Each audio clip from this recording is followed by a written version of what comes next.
Korban sempat dibawa ke rumah orang tuanya di Desa Mola Samaturu, Kecamatan Wangi-Wangi Selatan, Kabupaten Wakatobi, sebelum akhirnya dibawa ke rumah sakit. Kondisi korban yang kritis hingga dibawa ke rumah sakit. Beberapa hari menjalani perawatan di rumah sakit, korban akhirnya dinyatakan meninggal dunia.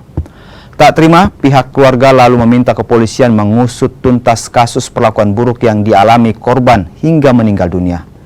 Video amatir yang berdurasi 29 detik terlihat korban menjadi sasaran penganiayaan yang dilakukan 6 orang temannya.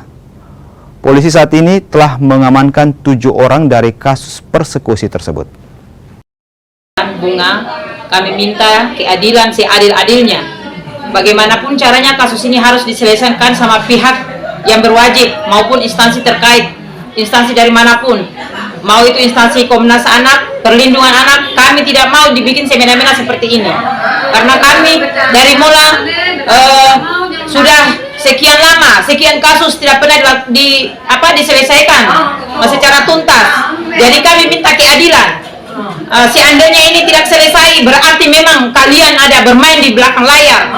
Jadi kami minta keadilan yang seadil-adilnya dari keluarga korban. Kami tidak terima sama sekali. Kami tidak mau ditindas. Kami orang Mola tidak mau ditindas terus. Jadi kami mohon kerjasamanya, Pak. Tolong diselesaikan. Kami minta tolong diadili seadil-adilnya.